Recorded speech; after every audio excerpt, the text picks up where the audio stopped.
Hey, beautiful. How are you today? I am well. Welcome to the SUV studios. I'm sitting here, my favorite spot, and doing some writing and just kind of thinking about pressure a little bit. Today I had a very interesting experience where I could have been pressured into making a move. But when I am in this journey, over in James, it talks about the trying of your faith. I am in a journey where my faith is being tried, and it's faith in God primarily. And just being able to sit and wait and be still and trust that God, who knows the future, right, has everything in his hands, to be able to give my life over to someone who understands so much more, to someone who is so much more wiser, to someone who just is so much more knowledgeable than I am about my life. That's the journey I'm on right now. And so today I was supposed to take a trip, and I started my car and the car would not start. This happened 3 and 4 times today. My car was dead, like dead, dead. So I was like, okay, I just got a battery. I just went and checked my car out 10 days ago. Like, my car is older, but it's got good bones, no issues at all. And so today, as we were planning for a trip, the car did not start. So I said, okay, this doesn't make any sense. I'm not going to put myself under the pressure to try to force things to happen. I've learned over the years in my walk with Jesus that if I pray and say, God, if you want me to go, make it smooth. If you don't want me to go, shut it down. So when things begin to shut down, I have learned to not force it. I have learned to not live under the pressure of making things work. When it doesn't make sense, most likely in my life, what I found is that it is divine. And so I scheduled an appointment to go to the car shop, the dealership, to check out my car. And they kept it for 3 hours. And in that 3 hours, they had no answers. They could not tell me, why would my car not start? Why would it be dead 3 and 4 times this morning? The battery was great. The alternator is great. The starter is great. There was nothing drawing on my battery. They had no answers. They said maybe a cable was loose. So I'm sitting here in a place where I am thankful that I have learned to not live under pressure. I just want to live in presence and in trust and in faith, because that's where peace is found. Peace is not found in pressure. Peace is found in presence. And that's what I want to talk to you about today.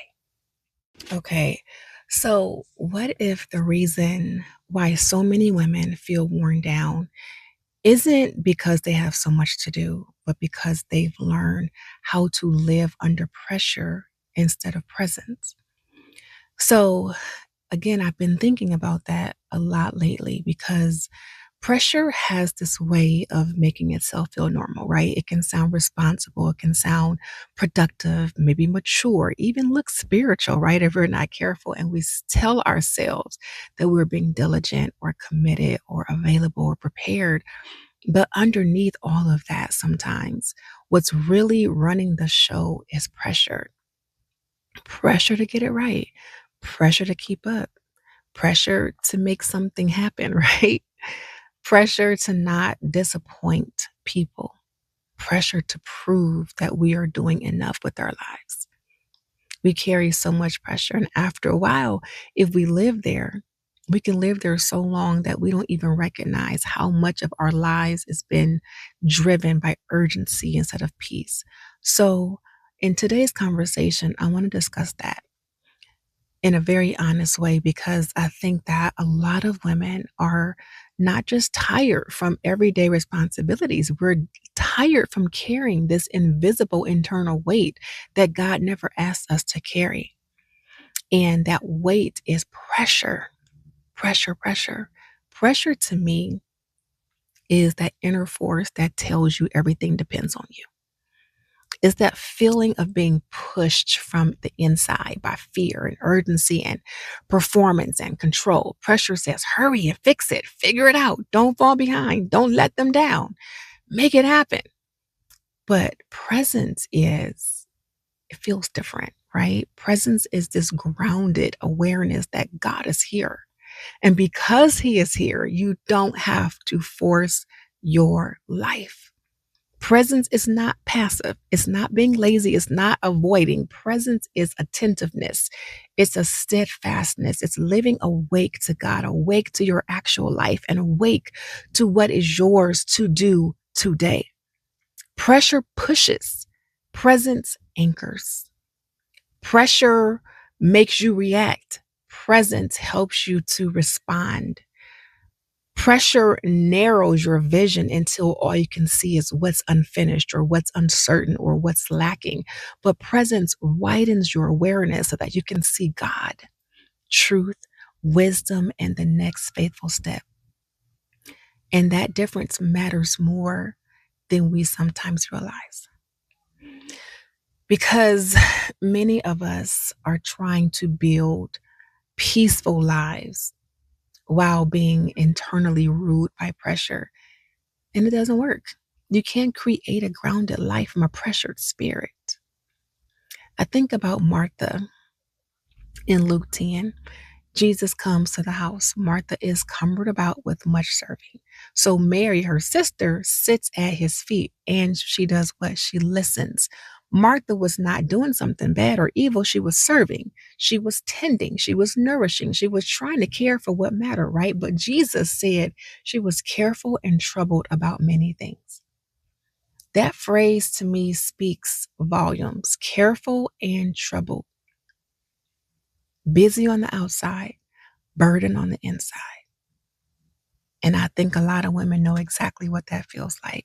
If that's you, put in the comments, this is me.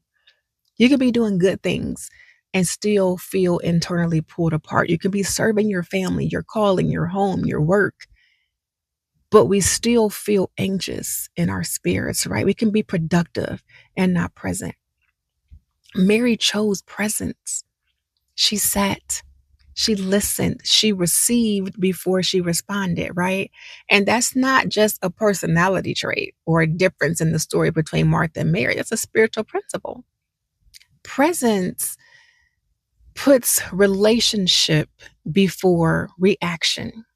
And that's hard for many women who have learned to survive by staying ahead or staying useful or staying needed or staying prepared. Pressure often becomes this coping strategy. It feels safer to stay mentally busy than to become quiet enough to notice what's really happening on the inside. But pressure cannot produce the fruit we are hoping to produce. Yes, it may produce motion. Yes, it may produce output. Yes, it may produce results for a time, but it rarely produces peace or clarity or sustainable obedience. James 3:16 says, "For where envying and strife is, there is confusion in every evil work." Pressure often creates that kind of inner strife. It stirs confusion. It makes your mind noisy. It makes your decisions rushed. It disconnects you from wisdom. Presence, on the other hand, it makes room for wisdom. Who is wisdom? Jesus. Isaiah 30:15 says, "In quietness and confidence shall be your strength." It's one of my favorite verses. That verse confronts the whole pressure-driven way of living. I know it's done that for me. It's not in constant effort or constant proving. It's not about conscious striving. In quietness, in confidence. Who? In God. That kind of strength is different. No, it's not loud and bodacious. It's not panicky. It doesn't need to perform to feel secure. It comes from trust. And I think that's a deeper issue beneath pressure. Pressure is often what happens when trust gets replaced with self reliance. And that comes from what? Fear. When somewhere along the way, you begin to believe that everything is riding on your ability to manage and anticipate and perform and produce and hold everything together. And maybe, yes, that worked for a while. Maybe it helped you to survive. Maybe even made you look strong. But listen, that's a heavy way to live. Jesus said in Matthew 11:28-30, "Come unto me, all ye that labor and are heavy laden, and I will give you rest. For my yoke is easy and my burden is light." That does not mean that life is going to become effortless.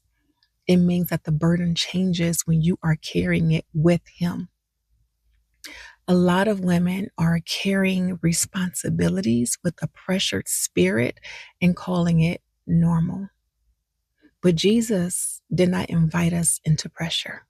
He invited us into rest, into abiding, into union, into a way of life where obedience flows from relationship, not panic or fear. So, what does that actually look like to stop living under pressure and begin to live in presence? First, it means learning to notice pressure for what it is, not commitment, not calling, not maturity. Pressure sounds like this. Write this down if you have to.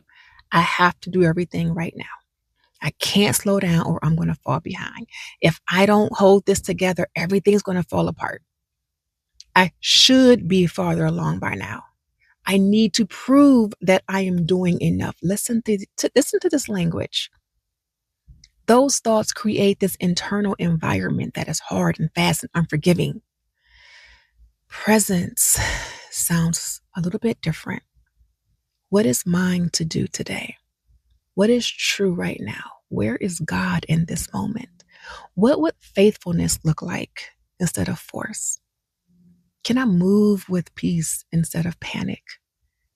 Presence is going to bring you back into your body, back into the moment, back into what is truth. And that matters because that's where God meets us, in the present, not in the imaginary future that we're trying to control. In Exodus 3:14 says, God says, I am that I am. Period. Not I was, not that I will be eventually, I am. And there is something so powerful in that. Like God reveals Himself as present, existing, steady, near, here and now. So if God is present and His grace is present, then guess what? I don't need to keep abandoning the moment in order to mentally manage tomorrow. Hello? I can be right here. I can breathe. I can listen. I can choose the next right thing. I can let today be today. That's not weak. It's just faith. And it takes trust to live that way. And it takes humility because presence forces you to admit that you are not God. You are not the source. You are not the savior of your family, of your future, of your business, of your image, or of your calling. Okay? You are a steward. I am a steward. And what do stewards do? They don't have to force outcomes. They just have to stay aligned and obey. That's a much lighter way to live. So maybe the question is not, how do I get rid of pressure? Maybe the question is, what have I been believing that keeps pressure in place? Have I confused urgency with importance? Write these questions down. Have I confused control with responsibility? Have I confused striving with faithfulness? These are honest questions, and they can uncover a lot if you'll be honest with yourself. For me, presence has looked very simple. Slowing down enough to tell the truth, pausing before reaction, writing out what's actually weighing on me, asking God what belongs to me and what doesn't, letting one faithful step be enough for today. But I've had to learn that. No, it's not glamorous work, but it is holy work. And over time, as you practice, it changes the inner atmosphere of your life. You become less rushed, less sharp with yourself and others, less driven by fear, more attentive, more grounded, more available to God and to your actual life.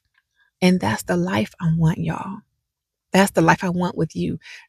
For you, not a life without responsibility, not a life without stretching, but a life that is not ruled by pressure, a life rooted in presence.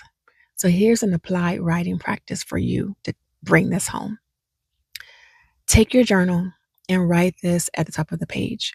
Where am I living under pressure instead of in presence? And then slowly move through these questions. Number one, what feels heavy in my life right now? What thoughts are creating that heaviness? Where have I been acting like everything depends on me? What would change if I believed God is present with me in this exact season?